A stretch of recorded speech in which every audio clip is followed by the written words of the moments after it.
Gold, trusted gold buyers. మీరు తాకట్టు పెట్టిన బంగారాన్ని విడిపించి ఈ రోజు ఉన్న మార్కెట్ ధరకు కొనబడను.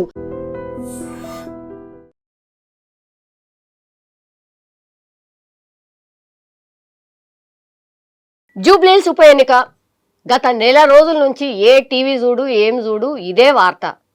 లాస్ట్కి వస్తే ఈరోజు రిజల్ట్ అయితే వచ్చేసింది. కాంగ్రెస్ పార్టీ విన్ అయింది.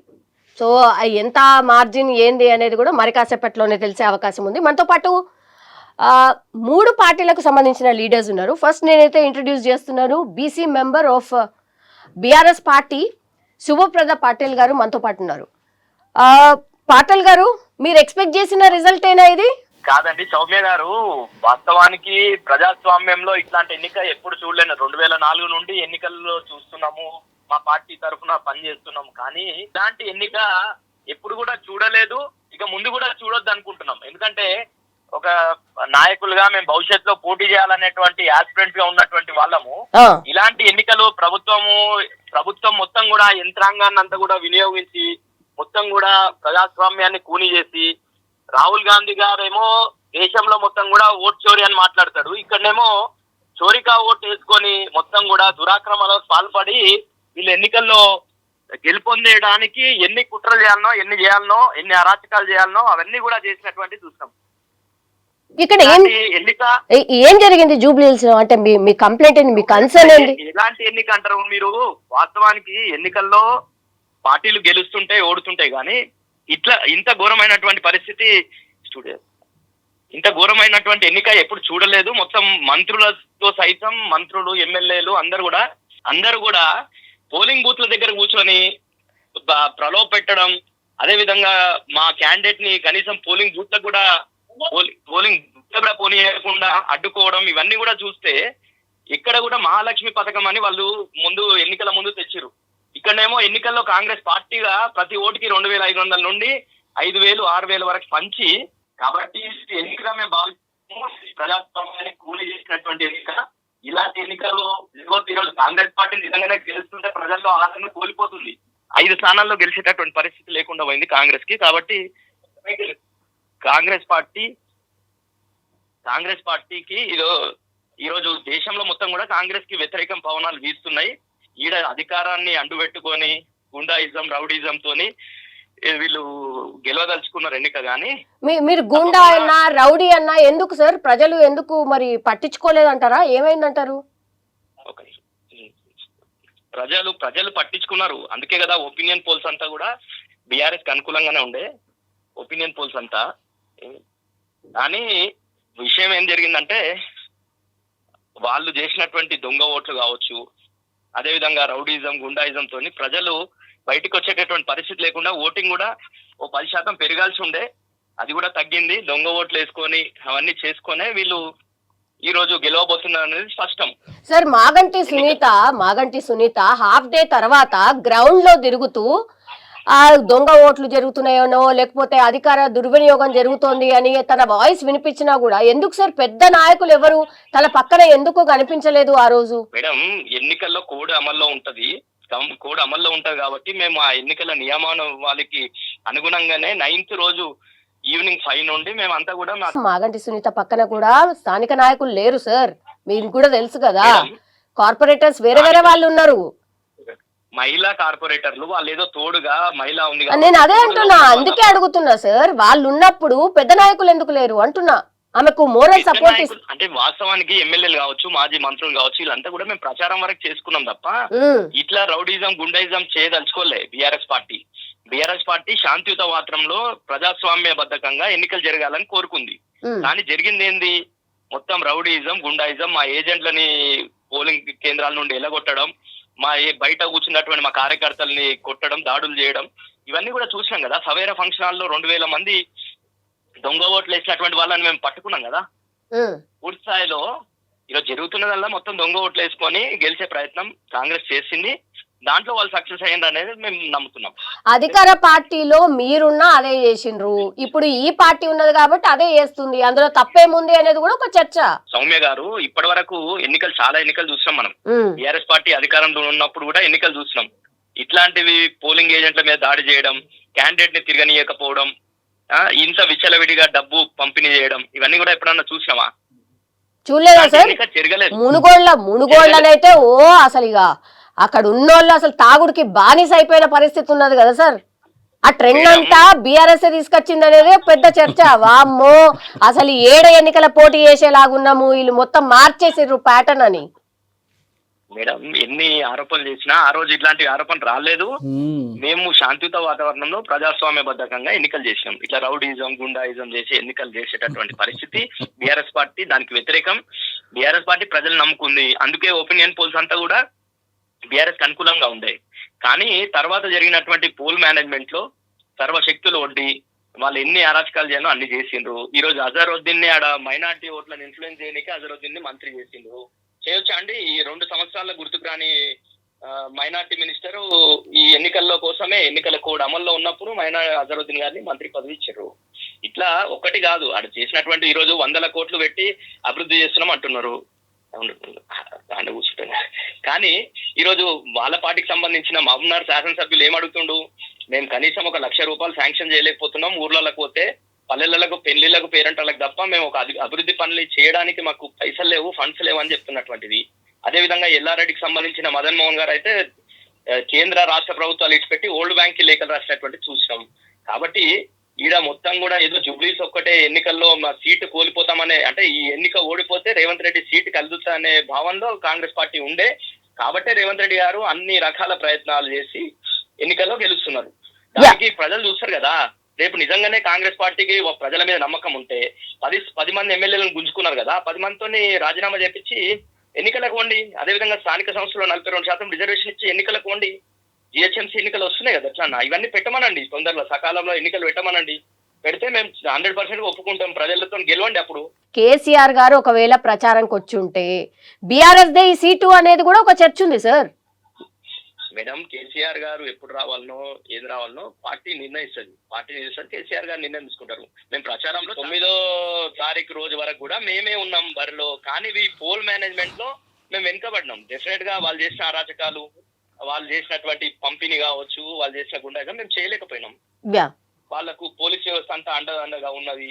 ఎలక్షన్ కమిషన్ కూడా చూసి చూడనట్టు వివరించింది. ఇవన్నీ చూసిన తర్వాత డెఫినెట్ గా మేము దాంట్లో వెనుకబడ్డాం అంతే.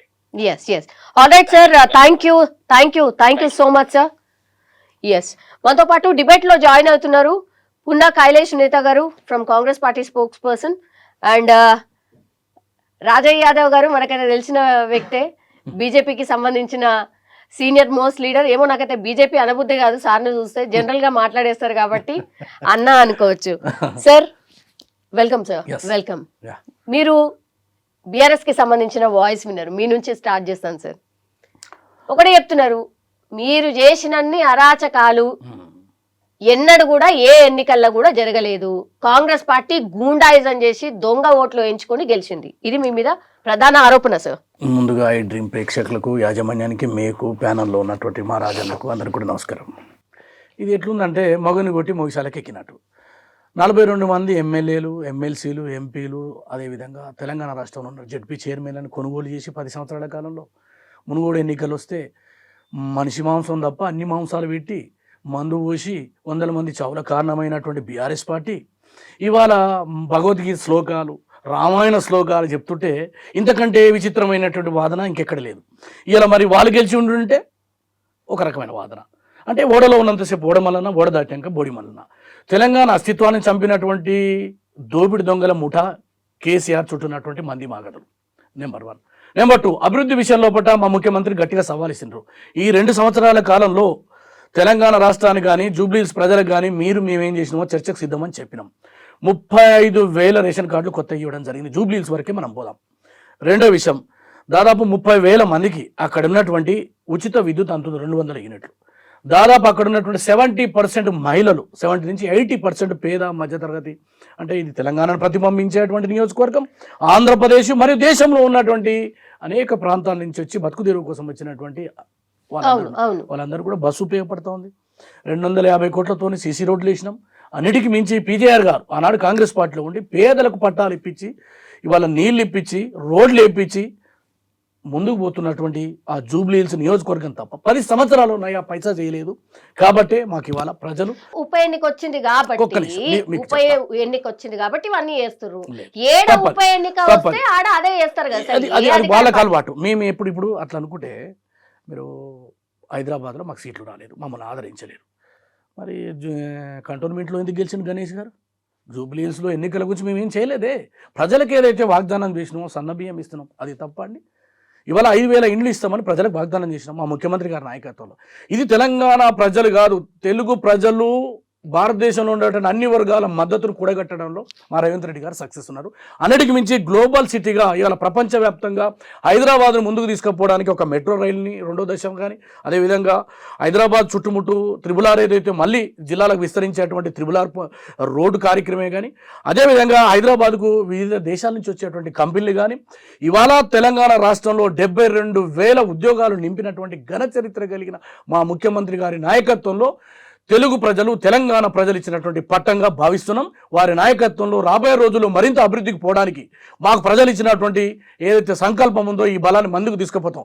అంతేగాని మీరు చేసినటువంటి అరాచకాలనే మేము చేస్తాం అనుకోవడం, అదేవిధంగా ఎమ్మెల్యేని కొనుగోలు చేసి సిగ్గు లేకుండా మళ్ళీ మాట్లాడుతున్నటువంటి బీఆర్ఎస్ శ్రేణులు కానీ, బీఆర్ఎస్ పార్టీకి సంబంధించినటువంటి అగ్రనాయకులు కానీ, లేదా అవినీతి సొమ్ముతోటి 1,000 కోట్ల రూపాయలు దోచుకున్నటువంటి దండుపాల్యం ముఠాలు ఎవరైతున్నారో ఇవాళ గగ్గోలు పెట్టి దొంగ సర్వేలు, దొంగ టీవీలలో, వాళ్ళకు సంబంధించిన సోషల్ మీడియాలలో కోట్ల రూపాయలు ఖర్చు పెట్టి మోసం చేయడానికి ప్రయత్నించారు. కానీ 25 రోజులు గ్రౌండ్లో ఉన్నటువంటి ఒక కార్యకర్తగా రేవంత్ రెడ్డి యొక్క నాయకత్వంలో వారు ఏదైతే మాకు ఇచ్చినటువంటి టాస్క్ని నేను గల్లీ తిరిగిన, మేము డెఫినెట్గా చెప్తున్నాం 20 నుంచి 25 అని చెప్పేసి ముఖ్యమంత్రి గారికి చెప్పడం జరిగింది.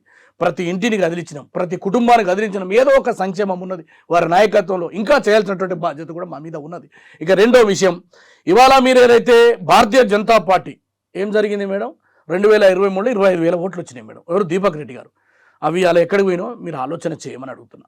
రెండో విషయం, ఆ రోజు మా యొక్క అజారుద్దీన్ గారు 16,000 ఓటుతో ఓడిపోయారు. అంటే 8,000 ఓట్లు వచ్చి ఉంటే మేము గెలిచేవాళ్ళం, ఓడిపోయినాం. అదే పార్లమెంట్కి వచ్చేసరికి కిషన్ రెడ్డి గారు ఎంతతో గెలిచినా సెకండ్ ఉన్నారు, ఫస్ట్ మా యొక్క దాన నాగేంద్ర గారు ఉన్నారు. అక్కడ మేము దాదాపు 16,000 లీడ్లో ఉన్నాం. మరి సీటు ఎవరిది? బీఆర్ఎస్ పార్టీది. అంటే ఓడిన తర్వాత ఓటమిలో ఉన్నటువంటి కారణాలు వెతుక్కోవడానికి ఉపయోగపడేది తప్ప ప్రజలు నవ్వుతున్నారు ఇవాళ బీఆర్ఎస్ పార్టీని చూసి. బిడ్డ ఒక దిక్కు, కొడుకు ఒక దిక్కు, అల్లుడు ఒక దిక్కు. ఇవాళ కవిత గారు ఏం చెప్పినారు? కాళేశ్వరంలో అవినీతి జరిగింది, దాని మీద ఎంక్వైరీ నడుస్తూ ఉంటే కవిత ఊటావుటిన బయటకు వచ్చి మా అయ్య చుట్టూ ఉన్నటువంటి హరీష్ రావు, సంతోష్ రావు, కేటీఆర్ మొత్తం దోచుకున్నటువంటి దొంగలు మా నాయనని ఇట్లా అంటుంటే ఇవాళ తెలంగాణ బగ్గు అని మాడాలి, ఎందుకు మాడతలేదు, కారణం ఊరు అని అడిగి. కాబట్టి ఇవన్నీ కూడా తెలంగాణ రాష్ట్ర ముఖ్యమంత్రి గారు క్యాండిడేట్ నుంచి మొదలుకుంటే, ఇంకా రెండో విషయం ఇంకొక మాట మనవి చేస్తా ఉన్నా మీ ఐడ్రీమ్ ద్వారా, ఎవరినైతే ఇవాళ వ్యక్తిత్వాన్ని హననం చేసి దొంగలని, రౌడీలని, దోపిడీదారులని, ప్రజలకు సేవ చేసి ప్రజల ఆకలిని తీర్చి విద్యను అందించి చనిపోయినటువంటి శవాలకు కానీ, నా తల్లులు అక్కలు ప్రెగ్నెన్సీతో ఉంటే వాళ్ళందరికీ శ్రీమంతాలు చేసి 1,000 కోట్ల రూపాయలు ఖర్చు పెట్టినటువంటి గొప్ప కుటుంబాన్ని వీరు వ్యక్తిత్వాన్ని హననం చేస్తున్నారే, అటువంటి రౌడులు అప్పు కానీ, అంశు కానీ, ముఖేష్ కానీ, సల్మాన్ కానీ అనేటువంటి గూండాలు పోక్సో కేసులో ఉన్నటువంటి వాళ్ళు మొత్తం ఇలా బీఆర్ఎస్ పార్టీలో ఉన్నారు మేడం. అటువంటిది ప్రజలు నమ్మలే. అందుకోసమే వాళ్ళు ఏదైతే వాళ్ళు ఎంచుకున్నటువంటి సోషల్ మీడియా మాకు ఉపయోగపడ్డది. ప్రజలు నమ్మలే. ప్రతి గల్లీల్లో, ప్రతి వార్డులో శ్రీశైలం అన్న యొక్క సేవలు కానీ, అన్నిటికీ మించి నవీన్ యాదవ్ ఒక యువకుడు 3 సంవత్సరాలు ఉన్నటువంటి ఈ ప్రభుత్వానికి మద్దతు ఇచ్చి రేవంత్ రెడ్డి గారిని బలపరిచి రాబోయే రోజుల్లో జిహెచ్ఎంసీలో కాంగ్రెస్ పార్టీ ఎగరవేయడానికి మాకు ఇచ్చినటువంటి బలంగా భావిస్తున్నాం. రాజయ్య యాదవ్ గారు, ఇద్దరు వాయిసెస్ విన్నారు సార్. ఫస్ట్ నుంచి కూడా మీరు చెప్తున్నారు నో డౌట్ అమ్మా నవీన్ యాదవే విన్ అవుతాడు. అండ్ ఇంకో మాట కూడా ఉన్నారు, బీఆర్ఎస్ ఒకవేళ ఓడిపోతే అసలు బీఆర్ఎస్ పార్టీయే ఉండదు అనే మాట కూడా చెప్పారు సార్. ఇంకా కూడా అదే మాటకు కట్టుబడి ఉన్నారా? బీఆర్ఎస్ పార్టీ ఇక మీదట ఉండదు ఆఫ్టర్ జూబ్లీహిల్స్ ఎన్నికలు ఓడిపోతే అన్నటువంటి మాటకి. నేను చెప్పింది నిజమైందని మీరే చెప్తాను. నా పార్టీ కాదు ఆయన. Congress party selection is better. Congress party పతారబైనా, పలుకుబడి తగ్గినా, వాళ్ళు ఇచ్చిన హామీలు నెరవేర్చకపోయినా వాళ్ళు ఈ బీసీ మూవ్మెంట్ను పునికి పుచ్చుకున్నారు. క్యాండిడేట్ సెలెక్షన్ ఇస్ గుడ్ అంతే. కానీ పార్టీ గొప్పతనం ఏం లేదు, ప్రభుత్వం గొప్పతనం ఏమంటారంటే ప్రభుత్వంలో ఉన్న లోటుపాట్లు ఎన్నున్నా పార్టీ క్యాండిడేచర్ తోటి అవన్నీ కూడా అధిగమించగలిగినలు. ఆ పార్టీని గూండా అని ఏది ఆ పార్టీకి ఏదైతే క్యాండిడేట్ని గూండా అని పప్పుల కాలేసింది టీఆర్ఎస్. ఇప్పుడు గూండా పైసలు తీసుకునే కదా మనం ప్రచారథం కొనుక్కున్నది, గూండా పైసలు తీసుకునే కదా మనం చెల్లె పెళ్లి చేసుకున్నది, మీ చెల్లె పెళ్లి చేసుకున్నది. మీ చెల్లె పెళ్లి చేసుకునేటప్పుడు ఆ గూండా పైసలు అక్కడికత్తాయి. ఆయన గూండాను కార్పొరేట్ టికెట్ ఇచ్చి వాళ్ళ తల్లికును తండ్రికి ఇద్దరికి టికెట్ ఇచ్చిన రోజు వాళ్ళు గూండాలుగా కనిపించారు మీకు. వాళ్ళు ప్రచారథం కొనిచ్చినాడు, మీకు గూండా కనిపించాడు. ఇవాళ మీ చెల్లె పెళ్లికి పైసలు ఇచ్చినాడు, గూండా కనిపించారు. కానీ విచిత్రమైన ఒక చిత్రీకరణ ఏ విధంగా చేసిందంటే గూండా అని చేస్తే ఆ గూండాయిజం మీ మీదనే పడ్డది. ఆ గూండాయిజం అనేది మీ మీద పడ్డది. దానికోసమే మీరు ఎన్ని తెంపర్లాడినా నేను చెప్పిన మీకు కేసీఆర్ ప్రచారానికి రాడు అని చెప్పిన. రాడు అని కూడా చెప్పారు. వచ్చిండా మరి? నేను రాడు అని చెప్పిన. వచ్చిండా? నాకు ఆయన మనస్తత్వం తెలుసు. ఎందుకంటే మెరుగుంటే ఆయన ముందట ఉంటాడు, మెరుగు లేకపోతే ఇంట్లో ఉంటాడు. అంటే ముందు నుంచే తెలుసా బీఆర్ఎస్ పార్టీ ఓడిపోతుందని? బీఆర్ఎస్ పార్టీ ఓడిపోద్దని ఎవ్వరికి తెలియదు, కేసీఆర్కి తెలుస్తుంది. కేసీఆర్ పసిగట్టే ఇదేదైనా కాలిపోయినా పొరడు ఏదైనా తిరగడే అని ఆ కేటీఆర్కి అప్పచెప్పాడు. ఇంతలా వాళ్ళ దురదృష్టం ఏంటంటే హరీష్ రావు తని చచ్చిపోవడం.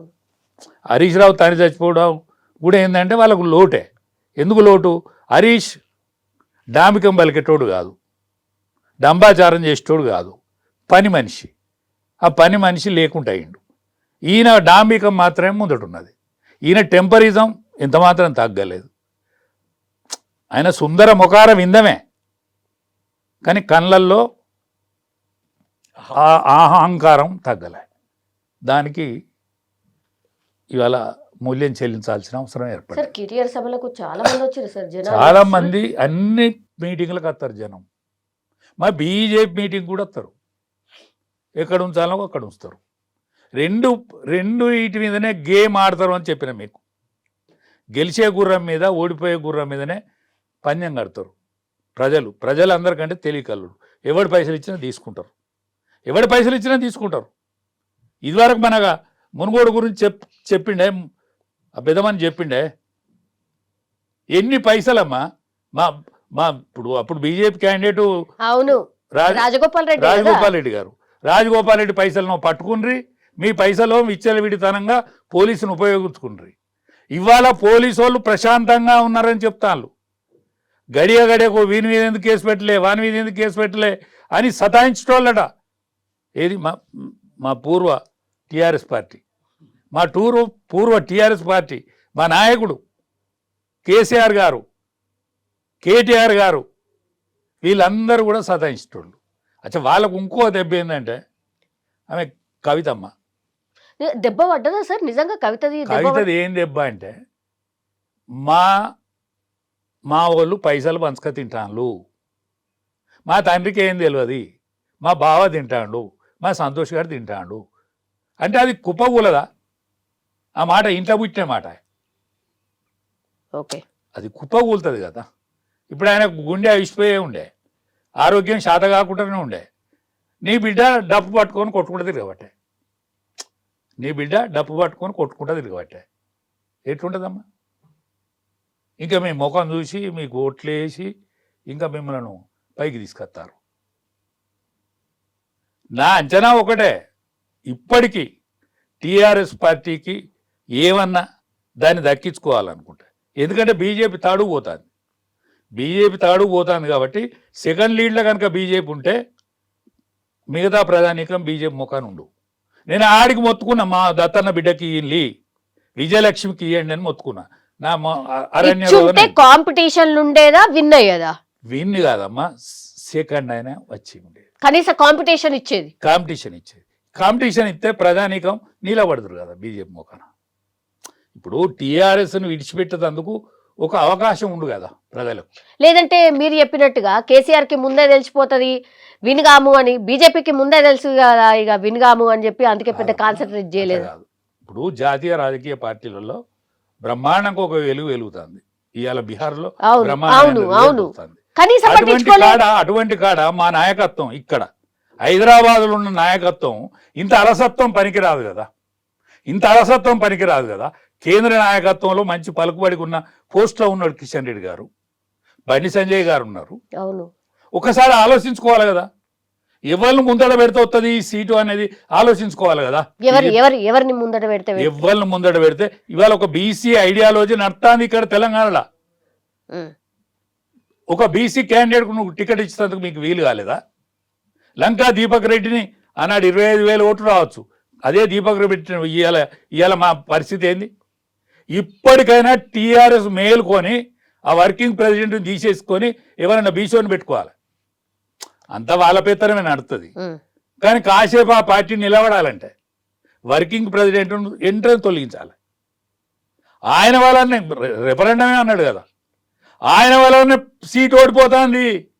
ఆయన ఆంభావపూరితం వల్లనే మీ టీఆర్ఎస్ పార్టీ గల్లంత అవుతుంది.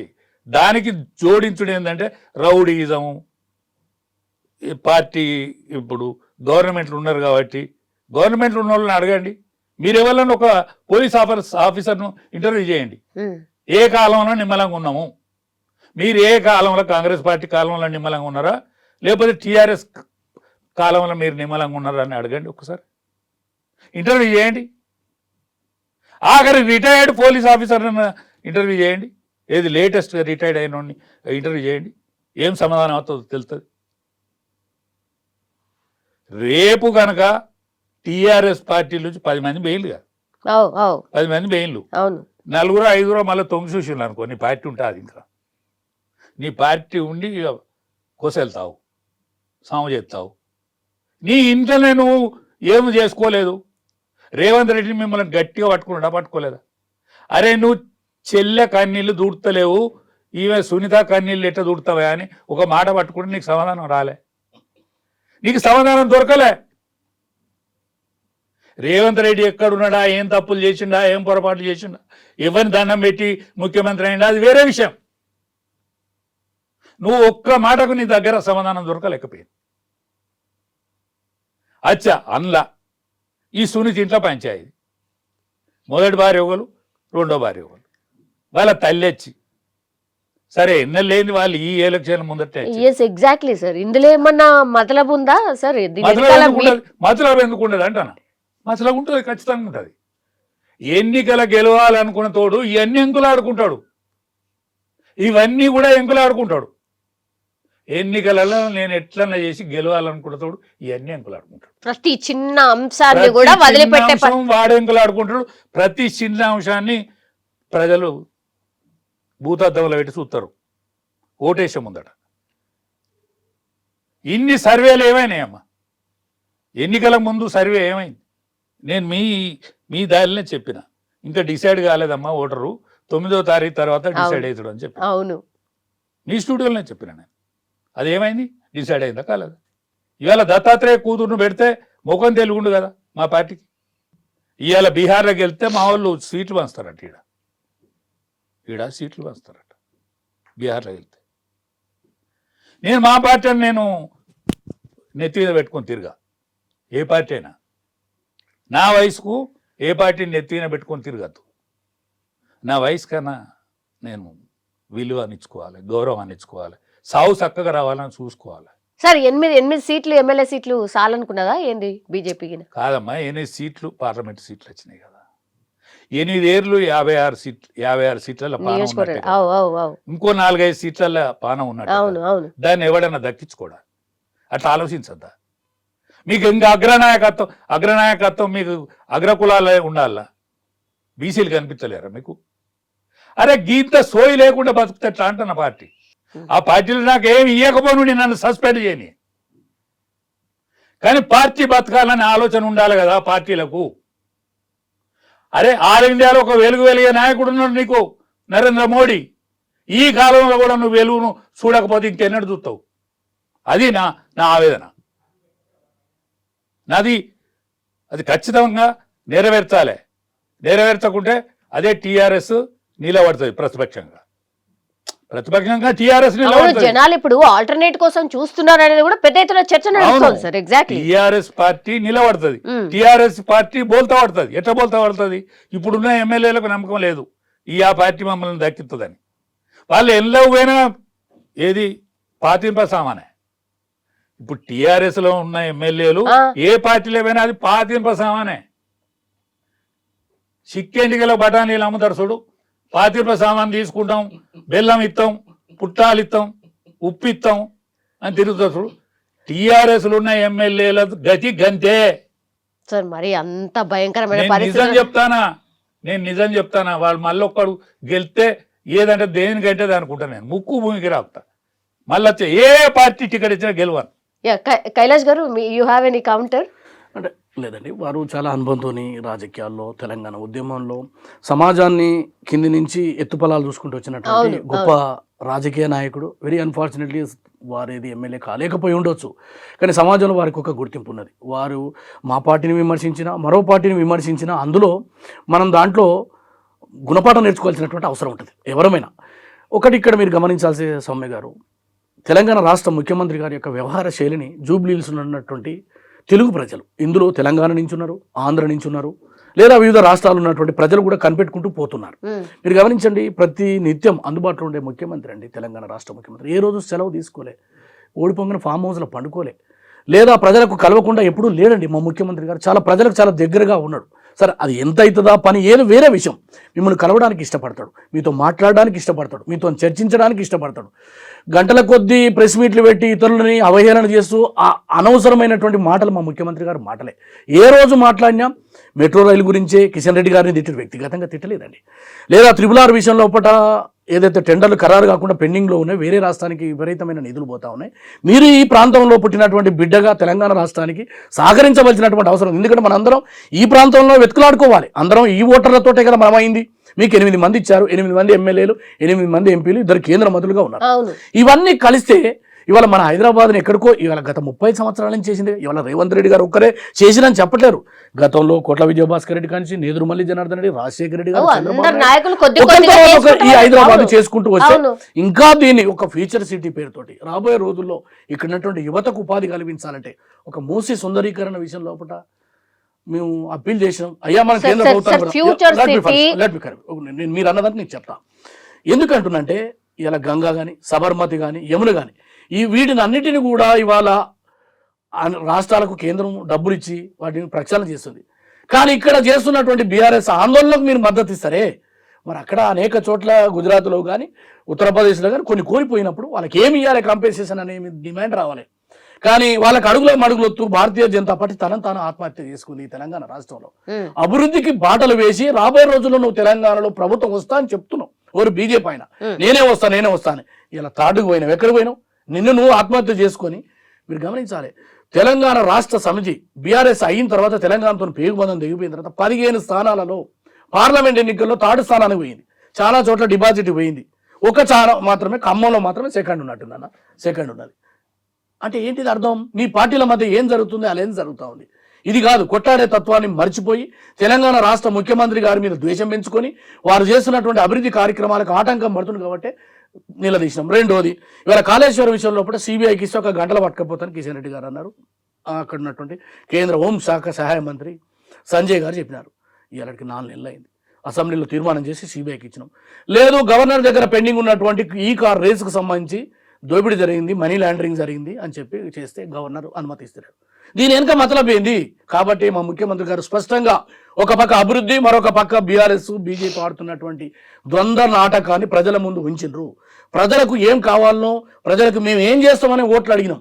కానీ ఇవన్నీ చెప్పకుండా ఆయన లంగా, లేకపోతే దోపిడీ చేస్తాడు, దొంగతనాలు చేస్తాడు, లేకపోతే మీకు రాబోయే రోజుల్లో బుల్డోజర్ వస్తుంది, మా ఏం వస్తేనేమో అంబాసిడర్ కార్లు వస్తాయి. ఏమండి, హైదరాబాద్లో ఇవాళ జరిగినటువంటి అభివృద్ధి వెనుక కాంగ్రెస్ పార్టీ యొక్క ఆలోచన.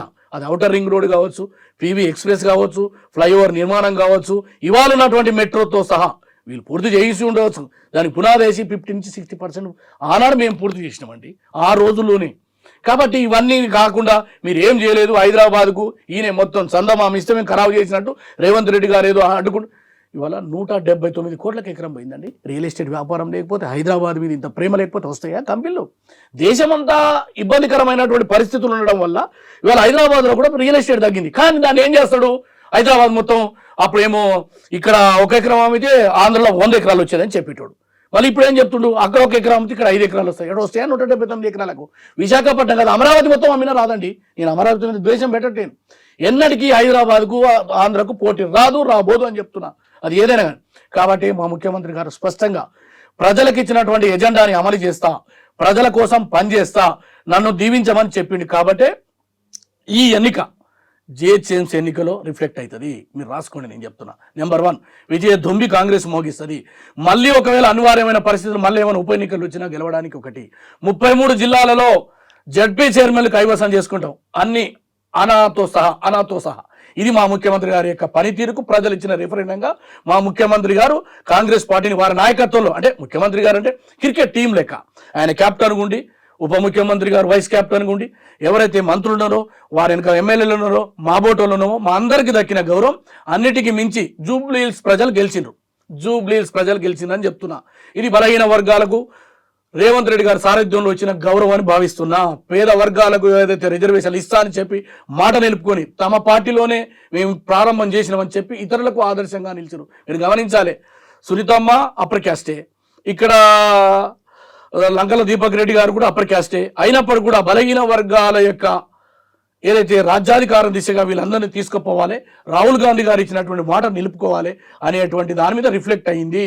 ఇది రేవంత్ రెడ్డి యొక్క పనితీరుని, రేవంత్ రెడ్డి గారి యొక్క కష్టాన్ని, వారి నాయకత్వంలో కాంగ్రెస్ పార్టీ తీసుకున్నటువంటి సంక్షేమ కార్యక్రమాలకు విజయ దుంబిగా జూబ్లీహిల్స్ ఎన్నికలు ఉన్నాయి తప్ప ఇవాళ మీరు చేసినటువంటి గత్తర లేపి గందరగోళం లేపి కేకే బోకే డీకే బోసిడీకే ఎవరు చెప్పినా ఈ తెలంగాణ రాష్ట్రంలో రేవంత్ రెడ్డి గారి నాయకత్వం సురక్షితంగా ఉంటుంది అని జూబ్లీహిల్స్ ఉన్నటువంటి ప్రజలు ఇచ్చిన తీర్పు. ఇది 4 కోట్ల ప్రజలకు ఇచ్చినటువంటి అంకితంగా భావిస్తా ఉన్నా. ఇప్పుడు బీసీ నినాదం వర్కౌట్ అయిందా, నవీన్ యాదవ్ ఫ్యామిలీకి సంబంధించిన బ్యాక్గ్రౌండ్ వర్కౌట్ అయిందా, లేకపోతే కాంగ్రెస్ పార్టీ మీద ప్రజలకున్న ప్రేమ వర్కౌట్ అయిందా?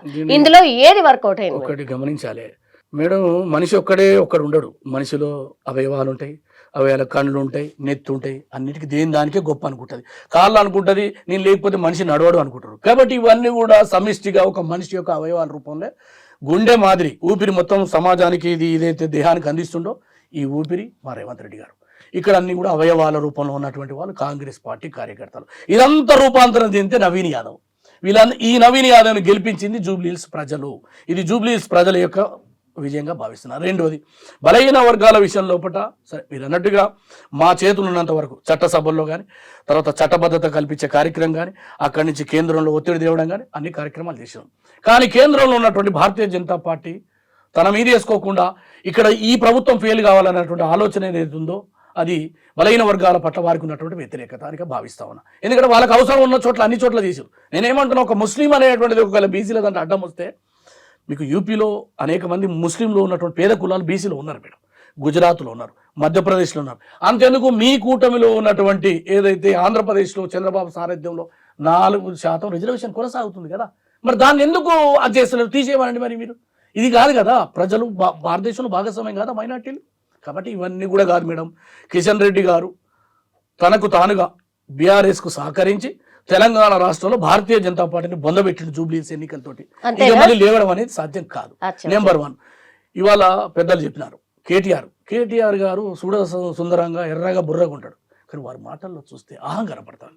నేను వారి గురించి వ్యాఖ్యానించేంత వయసు లేకపోవచ్చు, కానీ ఒక రాజకీయ పార్టీగా మాత్రం నేను చెప్పగలుగుతా. ఇవాళ మేము గెలుపుతోటే వారి మీద ఏదో విమర్శలు చేసి అహంతో పొంగిపోయేటువంటి తత్వం మాకు లేదు మేడం. ప్రతి ఎన్నికని కూడా ప్రతిష్టాత్మకంగా తీసుకుంటాం. సర్పంచ్లు కూడా అంతే. రేపు రాబోయే రోజుల్లో మా ముఖ్యమంత్రి గారు మినిట్ టు మినిట్ అలర్ట్ అయినామండి. మీరు ఈ రకంగా సోషల్ మీడియాలలో వ్యక్తులు హననం చేసుకుంటూ తర్వాత దొంగ సర్వేల పేరుతో చేసినప్పుడు మీకు తెలుసా మేడం, మేము అక్కడ నెల రోజులు పనిచేసినాము, మాకు ఎటువంటి డౌట్ లేదండి. 100% నవీన్ యాదవ్ 20 నుంచి 25 వేలతో గెలుస్తాడు అనుకున్నాం. ఇప్పుడు ఎంత వచ్చిందో నాకు తెలియదు, కానీ 100% గెలుస్తారని మా ముఖ్యమంత్రి గారు చెప్పారు. మేము కూడా నమ్మినాం. ఎందుకంటే అక్కడ ఉన్నటువంటి ప్రజలకు దగ్గర ఉన్నాడు, ప్రజలకు సహకారం చేసేట్లో దగ్గర ఉన్నాడు. ఏ ప్రజలైతే ఇవాళ కాంగ్రెస్ పార్టీని కోరుకొని, అది రేషన్ కార్డులే కావచ్చు, ఇండే కావచ్చు, రోడ్లే కావచ్చు, లేకపోతే హాస్పిటల్కి కావచ్చు, అన్నిటికీ కాంగ్రెస్ పార్టీ ఇంకా 3 సంవత్సరాలు చేస్తుందని ముఖ్యమంత్రి గారిని నమ్మి ఇవాళ నవీన్ యాదవ్ యొక్క వ్యక్తిత్వం, ప్రజలకు అందుబాటులో ఉండే యువకుడు, ప్రజల కోసం నిరంతరం పనిచేసేవారు.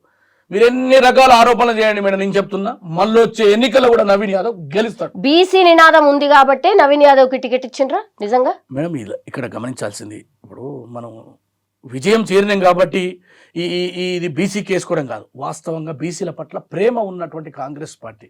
ఇవాళ మీరు చూడండి ఎవరున్నారండి టీఆర్ఎస్లో, ఎల్పీ లీడర్ ఎవరున్నారండి? కేసీఆర్.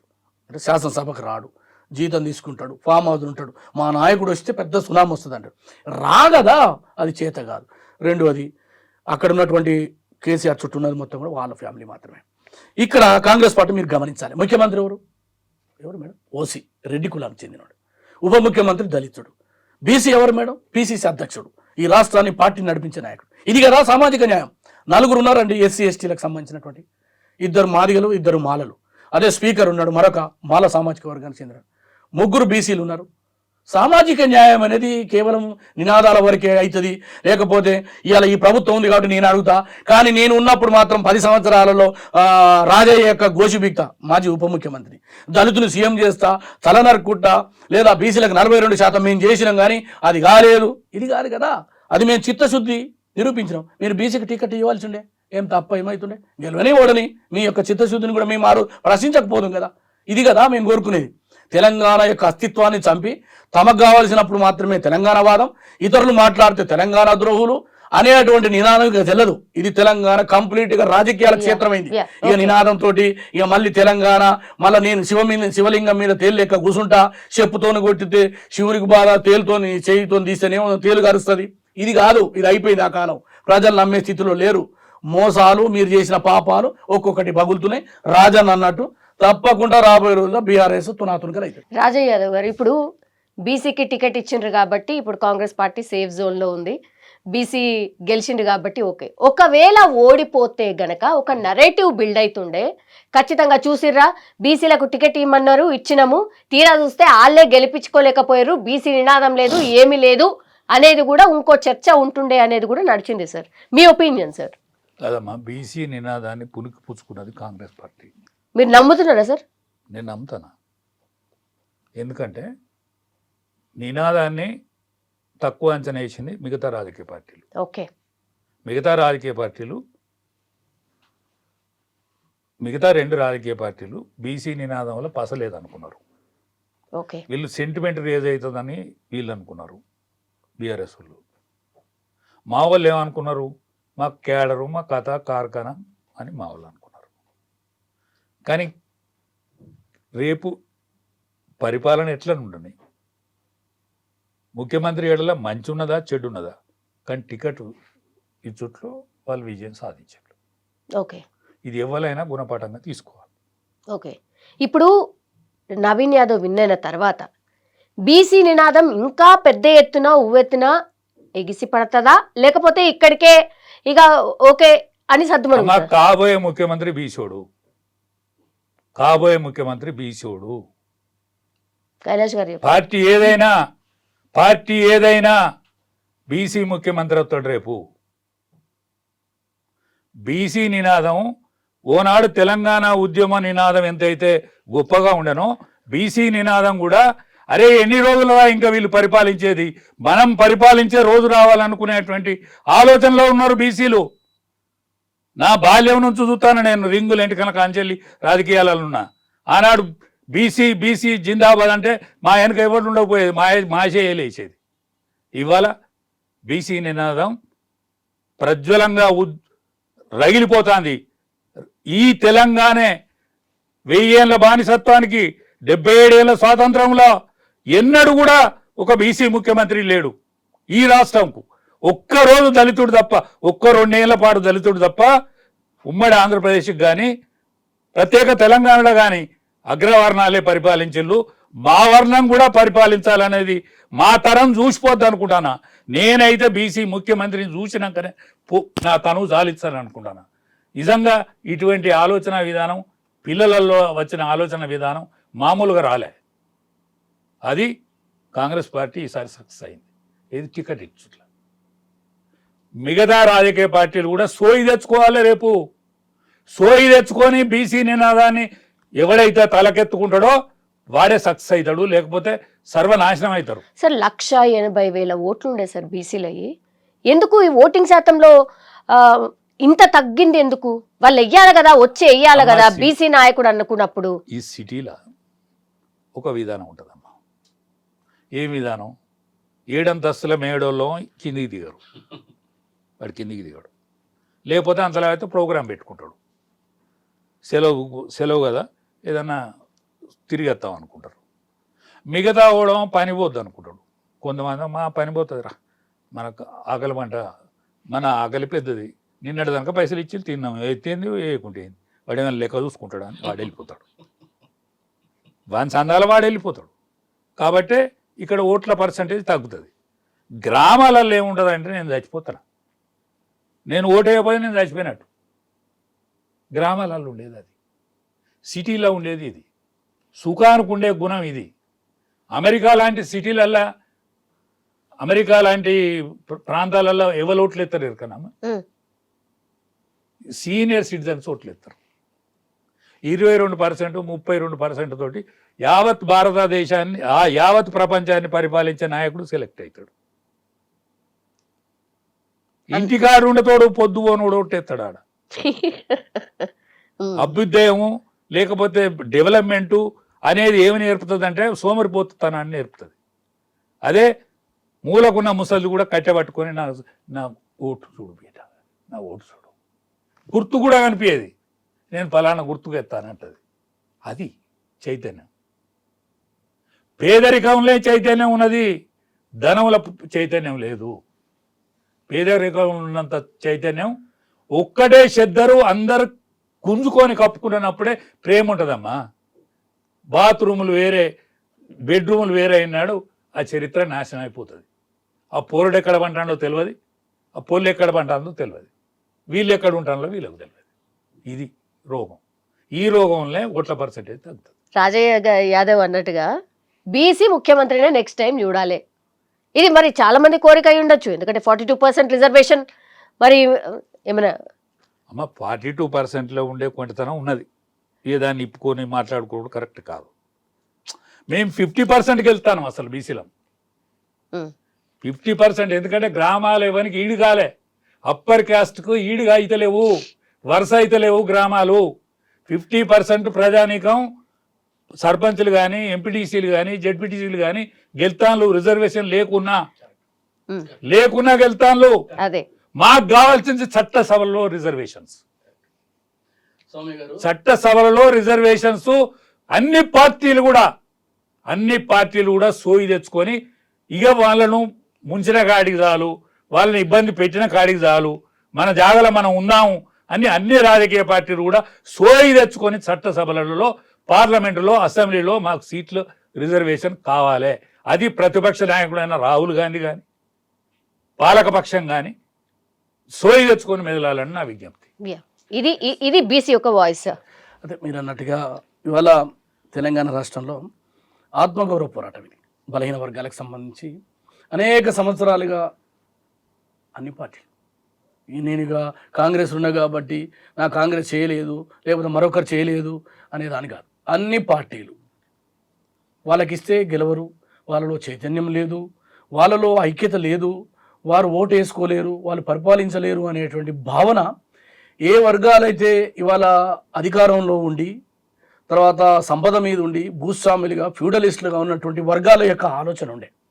అందుకోసమే ఇవాళ ఈ దేశంలో కన్యాకుమారి నుంచి కాశ్మీర్ దాకా సుమారు 3500 నుంచి 4000 కిలోమీటర్లు నడిచి దేశంలో ఉండబడే అణగారిన వర్గాల యొక్క రాజ్యాధికారం విషయంలో ఆయన ఒక మాట కూడా అన్నాడు, ఎస్ మేము కూడా కొంత తప్పు చేసి ఉండవచ్చు, కానీ రాబోయే రోజుల్లో ఈ వర్గాల కోసం పోరాటం చేస్తానని రాహుల్ గాంధీ గారు ఒక స్పష్టమైన ప్రజా ఎజెండాతో వచ్చాడు.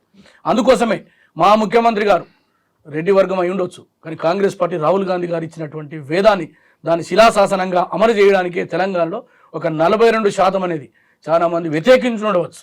ఎందుకంటే పాలకులుగా ఉండి సౌకర్యాలు అనుభవించి మంత్రులుగా ఉండి వాళ్ళకి ఇబ్బందికరం ఉండొచ్చు, అయినప్పటికీ కూడా గాంధీ పార్టీకి, గాంధీ యొక్క ఆలోచనలతో కలిగినటువంటి రాజకీయంతో ఉన్నటువంటి కాంగ్రెస్ పార్టీ యొక్క ఆలోచనని రాహుల్ గాంధీ గారు ముందుకు తీసుకుపోతున్నటువంటి ఈ తరుణంలో వారిది ఇవాళ తెలంగాణలో కులగణన చేసింది. అది మేము రాబోయే రోజుల్లో చేస్తామని రాహుల్ గాంధీ గారు చెప్పినారు. అది మొదటగా తెలంగాణలో ప్రారంభమైంది. అది చట్టబద్ధంగా సైంటిఫిక్గా చేయడం జరిగింది. ఆ తర్వాత శాసనసభలో బిల్లు చేసినాం. ఆ బిల్లు నుంచి గవర్నర్ పోయింది, గవర్నర్ నుంచి ఆ రకంగా పోయింది. నేనేమంటున్నాడు, అది స్థానిక సంస్థలు, విద్యా, ఉద్యోగంలో రాజన్న అన్నట్టుగా రాబోయే రోజుల్లో కేంద్రంలో ఏ ప్రభుత్వం వచ్చినా అనివార్యంగా చట్టసభలలో ఈ వర్గాలకు ఇవాళ ఆకలి, పేదరికం, దారిద్ర్యం ఎట్టి మోసి తట్టలు మోసి ఈ సమాజాన్ని నిర్మాణంలో ఉండి తమ జీవితాలను మొత్తం కూడా అర్పించి ఏ రోజు కూడా సీటులో కూర్చోలేనటువంటి ఈ వర్గాలని కూసబెట్టాలంటే దీనికి ఏకైక మార్గం చట్టసభలో రిజర్వేషన్లు రావాలి. అది ఎమ్మెల్యేలుగా, ఎమ్మెల్సీలుగా, ముఖ్యమంత్రులుగా, గవర్నర్గా, అన్నిటికీ మించి బ్యూరోక్రాట్లలో కూడా రిజర్వేషన్లు కావాలి. అన్నిటికీ మించి జ్యుడిషియల్లో కూడా రిజర్వేషన్ రావాల్సినటువంటి అవసరం ఉందని నేను భావిస్తున్నాను. నా విజ్ఞప్తి 100%. నా విజ్ఞప్తి ఏంటంటే ముఖ్యమంత్రి గారికి నా విజ్ఞప్తి, ముఖ్యమంత్రి గారికి రాహుల్ గాంధీ గారికి చాలా దగ్గరికి అవినావ సంబంధం ఉన్నది. నీకు దేశంలో ఒక మంచి పేరు వస్తుంది. నువ్వు కాంగ్రెస్ పార్టీ కాదు, అయినా కాంగ్రెస్ పార్టీని మేనేజ్ చేసుకుని ముఖ్యమంత్రి అయినావు. నీకు గొప్ప తెలివితేటలు. నీకు ఉన్న సాన్నిధ్యాన్ని ఉపయోగించి మేము 1000 ఏళ్ళ బానిసత్వంల కింద బతికిన వాళ్ళం. మేము 1000 ఏళ్ళ బానిసత్వం, 77 ఏళ్ళ స్వాతంత్రం. మా కన్నీటితోటి మీరు కరిగిపోతారు, నాశనం అయిపోతారు. అందుకనే నువ్వు మంచి పేరు తెచ్చుకో. రేవంత్ రెడ్డి గారికి నా విజ్ఞప్తి ఏంటంటే రాహుల్ గాంధీని పట్టుకొని మీరు చట్టసభలలో సీట్ల కోసం ప్రవేశపెట్టండి. స్వతంత్ర భారతదేశంలో 3 సార్లు ప్రధానమంత్రి అయిండు. ఎవరు? ఇప్పుడున్న ప్రధానమంత్రి 3 సార్లు ప్రధానమంత్రి అయిండు. అయ్యా, మనం ఒక పొరపాటు చేసినాం. మా కాంగ్రెస్ పార్టీ అనేక రోజులు పరిపాలించవచ్చు. మా దగ్గర పొరపాటు జరిగినా, ఎవరి దగ్గర పొరపాటు జరిగినా చట్టసభలలో బీసీలకు రిజర్వేషన్స్ ఉండాలి, పార్లమెంటులో రిజర్వేషన్స్ ఉండాలి, రాజ్యసభలో రిజర్వేషన్స్ ఉండాలి. అన్ని రిజర్వేషన్స్ పాటిస్తామని బిల్లు పెట్టేయండి. మీకు హ్యాండ్స్ అప్ చెప్తాము. ప్రపంచం నీరాజనం పలుకుతుంది. మనం భారతదేశంలో చైనాను మించిపోయినాం కాదమ్మా జనాభా. ఇటువంటి జనాభా కలిగిన దేశంలో మీకు నీరాజనం పలికే రోజు తెచ్చుకోండి. పొరపాట్లు ఎన్ని చేసినా కూడా మాఫీ చేస్తుంది ప్రపంచం ఈ జనాభా. కాబట్టి మీరు రాబోయే రోజులలో ఈ పేరు తెచ్చుకోవాలని నేను రేవంత్ రెడ్డికి విజ్ఞప్తి. అదే అన్న ఏంటంటే ఏ బాధలైతే, ఏ కన్నీళ్ళ నుంచి అయితే ఇవాళ వాళ్ళని బయటపడాలి, వాళ్ళందరికీ రాజ్యాధికారం వస్తే సరే. నేను ప్రత్యక్షంగా రాజకీయాల్లో కాలేకపోయినా ఈ జాతుల యొక్క అభ్యున్నతిని, ఉన్నతిని నేను చూస్తా. అప్పటి వరకు నేను ఉంటా అనే భరోసా ఇవ్వడం వెనుక వారి యొక్క లోపల రగులుతున్నటువంటి సునామీ ఏదైతుందో దీన్ని నేను అర్థం చేసుకోగలను. ఎందుకంటే ఒక యువకునిగా ఇంకా నాకు కొంత వయసు ఉంది కాబట్టి వారు ఏమన్నారంటే ఒక మాట, గొప్ప మాట అన్నారు. రాహుల్ గాంధీ గారు ఇవాళ ఈ దేశంలో తీసుకొచ్చినటువంటి దాన్ని వాళ్ళు సమర్థిస్తూనే ఉన్నటువంటి ప్రభుత్వం మీద ఒత్తిడి చేయాలని చెప్పారు.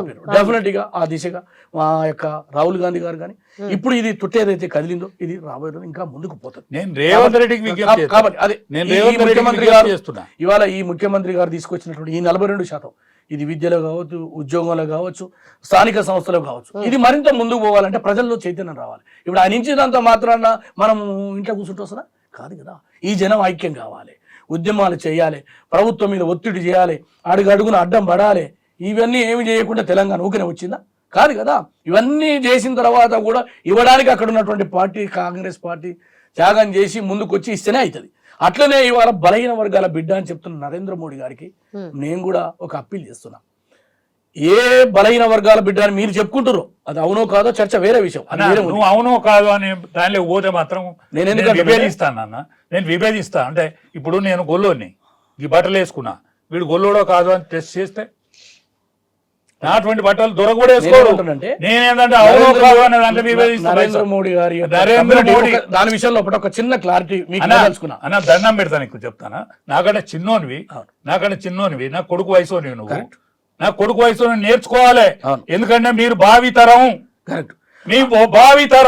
అవును. అందుకోసం కాంగ్రెస్ పార్టీ మీరు చేయాల్సిన బాధ్యతను కూడా చేస్తే ఈ దేశం కూడా మీకు శిరస్సు వస్తుంది. ఇవాళ మేము స్వతంత్ర భారతదేశంలో అనేక సంవత్సరాలు మేము ఉన్నప్పటికీ చేయలేకపోయినామని మా రాహుల్ గాంధీ గారు అన్నారు. కానీ చేసే అవకాశం ఉండే. మహిళా రిజర్వేషన్ బిల్లు మీరు తీసుకొచ్చినారు, దాన్ని పాస్ చేయించుకున్నారు. ఓకే, మేము ప్రవేశపెట్టినా అది కొన్ని ఇబ్బందుల వల్ల ఆ మహిళల్లో కూడా ములాయం సింగ్, లాలూ ప్రసాద్ పట్టుబట్టారు బీసీలకు, ఎస్సీలకు మాకు కావాలని. అది కొన్ని కారణాల వల్ల కాలేకపోయింది. ఇవాళ మీరు తీసుకొచ్చి దేశానికి ఆదర్శంగా నిలబడితే డెఫినెట్గా మీ అందరం కూడా దేశ ప్రజలు. అంటే నేనేమంటానంటే ప్రతిపక్ష నాయకుడిగా బిల్లు బిల్లు ప్రవేశపెట్టేటందుకు నేను రేవంత్ రెడ్డి గారిని రిక్వెస్ట్ చేస్తాడు ఆ దిశగా. మీరు 37% రిజర్వేషన్, మేము 50% గెలుచుకునే సీట్లల్లో మీరు 37% పెట్టిండ్రు, సంతోషం. 37% కాదండి, చట్టసభలలో మీ లెక్కేందో తెలుసుకోలే. తదిమే ఆయనే ఎస్సీ ఎస్టీ నేను అదే అంటున్నా. SC, ST లో EWS మీసేం కోటా కదా? కూడా వాస్తవంగా 10% ఇచ్చారు జనాభా దేశంలో అప్పర్ క్యాస్ట్ జనాభా 10%. ఏమంటారు సౌమ్య గారు? ఇవాళ అన్న చెప్పినటువంటి అన్ని కూడా హృదయం లేఖించినటువంటి వాక్యాలుగా నేను భావిస్తున్నాను. వారు ఏదైతే మాకు ఇవాళ ఒక పాఠం రూపంలో నేర్పారు, ఒక బలహీన వర్గాల బిడ్డగా, ఎదుగుతున్న బిడ్డగా, ఇవాళ ఏ ప్రభుత్వం ఉన్నా బలహీన వర్గాల విషయం లోపల చేయాల్సినటువంటి పనులు చేస్తలేదు. కాబట్టి వాటిని అన్నింటిని కూడా మీరు రాబోయే రోజుల్లో ఐక్యంగా, పార్టీలకు అతీతంగా, మళ్ళీ కులాలని వర్గాలని చీలిపోకుండా మేమెంతో మాకంతో అయినటువంటి నినాదం బలపడితే తప్ప ఇవాళ ఏ రాజకీయ పార్టీలు ఇవ్వలేనటువంటి పరిస్థితి. కాబట్టి దాన్ని అన్నిటిని కూడా ప్రజా ఉద్యమంగా ప్రజల నుంచి చేపట్టడానికి, ప్రజల నుంచి వాయిస్ రావడానికి మేము ఒక యూనివర్సిటీ విద్యార్థిగా మేము ప్రయత్నం చేస్తాం. అన్నిటికీ మించి ఇవాళ జూబ్లీ హిల్స్ గురించి కనుక మనం అంతిమంగా మాట్లాడుకుంటే, జూబ్లీ హిల్స్లో బలహీన వర్గాలకు సంబంధించిన బిడ్డగా ఆశీర్వదించారు. రేవంత్ రెడ్డి గారు ఒక గుడ్ సెలెక్షన్ చేసినారు. ప్రజలకు అందుబాటులో ఉండే నాయకునిగా విజయం సాధించిండు. రెండోది, ప్రజలకు అందుతున్నటువంటి సంక్షేమ కార్యక్రమాలు కూడా మనం తక్కువ అంచనాడానికి వీల్లేదు మేడం. అనేక సంవత్సరాలుగా బియ్యం వస్తున్నాయి, చాలామంది అమ్ముకుంటారు. కానీ ఫైన్ రస్ అనేది ఇది దేశ చరిత్రలో రేవంత్ రెడ్డి గారు తీసుకున్నటువంటి గొప్ప నిర్ణయంగా నేను భావిస్తున్నాను. ఎందుకంటే ప్రతి గింజ కూడా ఇవాళ కంచంలోకి వస్తుందంటే అది వారు తీసుకున్న గొప్ప నిర్ణయం. అంత మనం ఏమవుతుండే, రీసైక్లింగ్ తీసుకోవడం, అమ్ముకోవడం, బ్రోకర్లు అందరు గ్రామాలలో ప్రతి ఒక్కరు ఈ లీడర్ ఆ లీడర్ ఏం లేదు, ఓడైనా దోసుకోవడం, అమ్ముకోవడం, సంచులు మార్చడం, మళ్ళీ దేవటం. కానీ దానికి చెక్ పెట్టిండు. రెండో విషయం, రేషన్ కార్డు 10 సంవత్సరాల కాలంలో 50-100 ఇస్తే ఏమిచ్చారో కానీ ఇవాళ 10 లక్షల రేషన్ కార్డులు ఇవ్వగలిగినాం. 91% పీపుల్స్కి ఇవాళ రైస్ ఇవ్వగలుగుతున్నాం. అది రేవంత్ రెడ్డి గారు తీసుకున్న నిర్ణయం.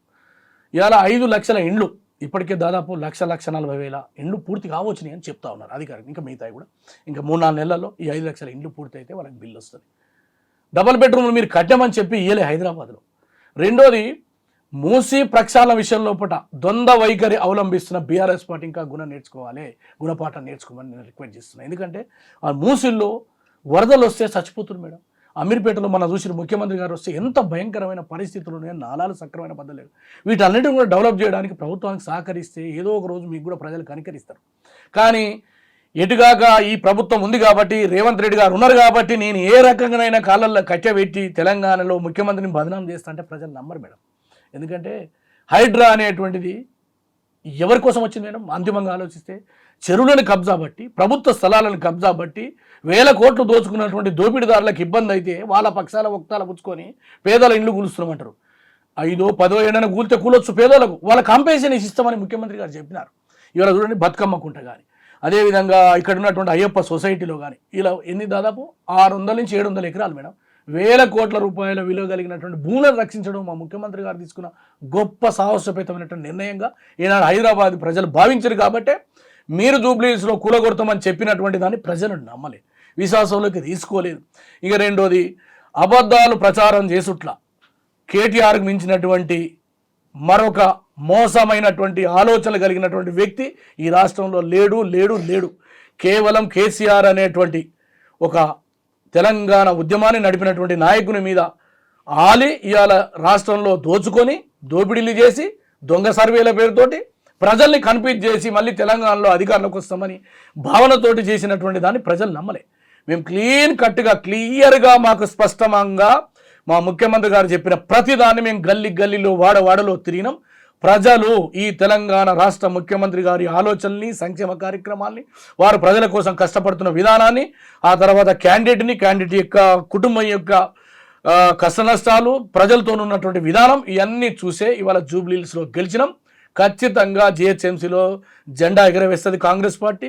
అదేవిధంగా స్థానిక సంస్థల ఎన్నికల్లో రేవంత్ రెడ్డి గారి నాయకత్వంలో గెలిచి 2029లో మళ్ళీ మీరు అన్నట్టుగా 100% రేవంత్ రెడ్డి గారి నాయకత్వంలో ఈ తెలంగాణ రాష్ట్రంలో కాంగ్రెస్ పార్టీ జెండా ఎగురుతుంది. ఆ దిశగా మేమందరం పనిచేస్తాం. ముఖ్యమంత్రి గారి యొక్క సమర్థత, ముఖ్యమంత్రి గారి యొక్క ఆలోచనలు హైదరాబాద్ని ప్రపంచ నగరంలో తీర్చిదిద్ది ఏదైతే $3 ట్రిలియన్ ఎకానమీగా మార్చడానికి హైదరాబాద్లో ఉన్నటువంటి ఏదైతే ఇవాళ సాఫ్ట్వేరే కానీ, అదేవిధంగా వివిధ పరిశ్రమలే కానీ 2,50,000 కోట్లు ఇవాళ రైజింగ్ తెలంగాణ పేరుతోటి తెలంగాణ అభివృద్ధికి బాటలు వేస్తున్న ముఖ్యమంత్రి గారు తీసుకున్నటువంటి నిర్ణయాల వల్లనే వారు ఈ తెలంగాణలో బాహుబలి లెక్క ఈ రాష్ట్రాన్ని అప్పుల కుప్పలుగా ఉన్న ఈ తెలంగాణను ముందుకు తీసుకుపోవడానికి చేస్తున్న కృషిలో భాగంగానే ఇవాళ నవీన్ యాదవ్ గెలిచిండు. మరొకసారి నవీన్ యాదవ్ శుభాకాంక్షలు తెలుస్తూ ఈ గెలిచినటువంటి జూబ్లీ హిల్స్ ప్రజలకు కూడా నేను శిరస్సు వంచి నమస్కరిస్తూ మా ప్రభుత్వానికి సహకరిస్తున్నందుకు ధన్యవాదాలు చెప్తూ ముగిస్తున్నాను. సార్ నవీన్ యాదవ్ గెలుపుకి ఏమేం దోహదపడ్డాయి సార్? నవీన్ యాదవ్ గెలుపుకు ఫస్ట్ బలహీన వర్గాల క్యాండిడేట్ అవ్వడం, ఓకే. రెండోది నవీన్ యాదవ్ కడిగేసిన ముత్యం, ఓకే. క్లీన్ ఇమేజ్ ఉన్న పిల్లోడు. ఆయనే పబ్లిక్ కావాల్సిన, పేదోళ్ళకు కావాల్సిన అనేక సంక్షేమ కార్యక్రమాలల్లో ఇప్పుడు ఒడి నింపే కార్యక్రమం కానీ అటువంటి కార్యక్రమాలల్లో పోతే వాళ్ళకి ఏమన్నా బస్తీల వచ్చిన బాధలు, కష్టాలు, బాధలకు ఫీజులు లేవని, లేకపోతే హాస్పిటల్ పోతానని, లేకపోతే చచ్చిపోతే వాళ్ళ దగ్గర పైసలు లేవు, దాన సంస్కరణ లేదనుక వాళ్ళు ఉండి దగ్గరుండి వాళ్ళ తండ్రి గారు కానీ ఆ పిల్లోడు కానీ ఇది చేయడం, ఇవన్నీ కలిసి వచ్చిన అంశాలు. వాళ్ళ పార్టీ కంటే కూడా వాళ్ళ పర్సనాలిటీకి కలిసి వచ్చిన అంశాలు. ఓకే. మాగంటి సునీత ఎందుకని సార్ ఆ రోజు పోలింగ్ రోజు ఎందుకని మధ్యలోనే వచ్చేసి దౌర్జన్యంగా మా పైన బాగా నిఘా పెట్టిండ్రు, అసలు దొంగతనంగా ఓట్లు వేయిస్తుర్రు, ఇది ఎందుకు చేయాల్సి వచ్చింది సార్ తను? ఇప్పుడు ఆయన 10,000 ఓట్లకు లెక్క చెప్పిండు. ఎవరు కేటీఆర్ గారు 10,000 ఓట్లకు దొంగ ఓట్లు లెక్క చెప్పిండు. ఆ 10,000 ఓట్లు తీసేసి ఈమె గెలిపినా కూడా ఆయనే గెలుతాడు కదా. దగ్గర 25,000 మెజార్టీ టచ్ అయింది కాబట్టి నన్న 10,000 ఓట్లు దొంగ ఓట్లు తీసి ఈయన గెలుపుతామే, అయినా కూడా ఆ పిల్లాడు గెలుతాడు కదా. అందుకనే వచ్చరాని మాటలు మాట్లాడితే అంత నా మాటే వింటారు అనుకుంటే, మాగంటి సునీత కూడా రాజకీయాలకు కొత్త పోతే మొదటి భార్య గావర, ఇవన్నీ కలిపితే ఆమె కోపానికి కారణమైంది. ఏ నాయకుడు లేకుండా ఆమె ప్రెస్ మీట్ పెట్టింది. కేటీఆర్ గారు ఎందుకు సార్ అంటే ఎవరు సహకరించినా నేను ఓడిపోతానని ఆ అమ్మాయికి తెలిసింది, మేడంకు తెలిసేది అంతా గావరైంది అంతే, వేరే. ఓకే. అంటే ప్రాపర్గా ఏదైతే బీఆర్ఎస్ పార్టీ నుంచి సపోర్ట్ ఉండాలో అది దక్కలేదా? అంటే ఇప్పుడు కేసీఆర్ రాకనేపాయ, ఇప్పుడు హరీష్ రావు ఇంటిలో ఉండే, ఆయన పరిస్థితి వేరే తిరుగుండి ఇంటిలో ఉండే. ఒక కేటీఆర్ కదా మాట్లాడింది, ఆ మాట్లాడిన దాంట్లో ఉల్టా ఎక్కువ వచ్చింది తప్ప ఆయనకు సపోర్ట్గా రాలేదు కదా ఓటు. దొంగలు, లంగలు, రౌడీలు, వీడీలు, ఈ వాడు ఇడ్లీ కాడిపోయి లొల్లి పెడతాడు, ఇడ్లీ కాడిపోయి పైసలు ఇయ్యాడు, చేదాకి పైసలు ఇయ్యాడు, ఇస్త్రీ బట్టలోడు పైసలు ఇయ్యాడు, అంటే ఇదంతా చిల్లర వేషం కాలేదమ్మా, చిల్లర మాటలు అయినాయి కదా.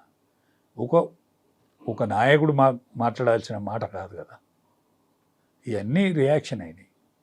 ఓకే సార్, ఎంఐఎంకి సంబంధించిన వాళ్ళు మొత్తం వన్ సైడెడ్గా కాంగ్రెస్ పార్టీకే వేసిందా సార్? వేసిండ్రు. అవునా? వేసిండ్రు. చాలా మంది బీఆర్ఎస్ వైపు కూడా ఉంటారు అనేది కూడా చెప్పినుండే. యాక్చువల్లీ కొంత ఉండొచ్చు, కానీ ఎక్కువ మెజారిటీ ఓట్లు కాంగ్రెస్ పడ్డాయి, లేకపోతే ఇంత మెజారిటీ రాదు. ఓకే. కనీసం బీజేపీ ఎందుకని సార్ కాంపిటీషన్ ఇవ్వలేకపోయింది? మినిమం బీజేపీ క్యాండిడేట్ ఎంపికల్లో పెద్ద పొరపాటు చేసుకున్నది. ఓకే, అదేనా మెయిన్ రీజన్? వాళ్ళు కూడా ఒక బీసీ నాయకుని కానీ, నేను చెప్పిన దత్తాత్రేయ కానీ కూతురుని కానీ పెడితే ఇవాళ బీజేపీ గౌరవప్రదంగా ఉండు, ఓడినా గెలిచినా గౌరవప్రదంగా ఉండు. ఇవాళ టీఆర్ఎస్ పార్టీకి సెకండ్ లీడ్లో టీఆర్ఎస్ పార్టీ ఉండడం ఇవాళకు కూడా మంచిది కాదు, రాజకీయ పార్టీలకు రేపు రాబోయే రోజులకైతే మంచిది కాదు. కానీ వాళ్ళు ఉండరని అనుకుంటలేను, అది ఇచ్చకదంతం పార్టీ, ఇక ఉండదు ఆ పార్టీ. సార్ సెకండ్ పొజిషన్ ఉంది బాగానే, చాలానే నేను ఉండని అమ్మ, కానీ ఉన్న ఎమ్మెల్యేలు ఉండరు, దరి చూసుకుంటారు. అవునా? దరి చూసుకుంటారు. ఎటువైపు చూస్తారు? ఇక కాంగ్రెస్ వైపు. కాంగ్రెసే, వాళ్ళకి ఏమన్నది కాంగ్రెస్. ఇప్పుడు ఆనాడు తెలుగుదేశాన్ని లేకుండా కేసీఆర్ ఎట్లయితే చేసిండో రేవంత్ రెడ్డి కూడా గదే పని చేస్తాడు, ఎమ్మెల్యేలు కూడా గా పనిలో ఉన్నారు. అది ఎవరికి లాభించదు, రేపు రేవంత్ రెడ్డి కూడా లాభించదు. పెద్ద రాబోయేది బీసీ నినాదమే ఇవాళ ఈయనను రక్షించింది, ఈ రిజల్ట్ రక్షించింది. రాబోయేది కూడా బీసీ నినాదం. ఇప్పుడు మరి 10 మంది ఎమ్మెల్యేలు ఎవరైతే పార్టీ ఫిరాయించిండ్రో అది ఉప ఎన్నిక రావచ్చు అనేది ఒక పెద్ద చర్చ సార్. అంటే ఇప్పుడు రేవంత్ రెడ్డి విచక్షణ మీద ఉంటుంది, ఆయనకు ధైర్యం ఉంటే 1-2 ట్రయల్ చేయొచ్చు. ఓకే. ఎందుకంటే శ్రీహరి గారు ఆయన బిడ్డ ప్రచారంలో పాల్గొన్నాడు కాబట్టి ఆయనకు తప్పదు. ఇక్కడ సికింద్రాబాద్ పార్లమెంట్ మెంబర్గా దానం నాగేంద్ర నిలబడ్డాడు కాబట్టి ఆయనకు తప్పదు. ఈ రెండు వాళ్ళు ఏదైనా చూసుకోవచ్చు, అవకాశం అయితే కనిపిస్తుంది. ఓకే, సో ఇప్పుడు జూబ్లీ గెలిచిండ్రు కాబట్టి ఈ దీన్ని పురస్కరించుకొని దాన్ని కూడా గెలవాలని ఏ రాజకీయ పార్టీ అని అనుకుంటుంది కదా. సో అది కూడా అంటే ఒక రకంగా కాంగ్రెస్ పార్టీకి ఆదరణ అప్పటికైనా మా పార్టీ దిద్దుకుంటే మంచిది. అటువంటి ఎన్నికలకు వచ్చే వరకన్నా మా బీజేపీ పార్టీ ఇప్పుడు ఏదైతే పొరపాటు జరిగిందో ఆ పొరపాటును దిద్దుకొని రాబోయే రోజులలో ఈ పార్టీకి ఒక వన్య తెచ్చేటువంటి బాధ్యత ఇప్పుడున్న నాయకత్వం మీద ఉన్నది. Thank you sir, thank you so much. And for more videos, Please subscribe to iDream. Please subscribe to iDream. Please subscribe iDream. And please subscribe to iDream. For more videos, subscribe to iDream. please like, share and subscribe to the channel. Congratulations, iDream. Subscribe to iDream. Subscribe to iDream. So subscribe to iDream Media. iDream ki iDream team andarki huge congratulations. Please subscribe iDream Media. Please subscribe to iDream. Subscribe iDream. Please subscribe to iDream. iDream అంటే నా కళల channel subscribe చేసుకున్న నోరు తిరుగుతలేదు, మీరైతే గంట గుర్తు కొట్టండి. For more such videos, please subscribe to iDream. Subscribe to iDream. Please subscribe to iDream. Please subscribe iDream Media. Please do subscribe to iDream. Please subscribe to iDream Media. For best entertainment and information, please subscribe iDream. And don't forget to subscribe to iDream.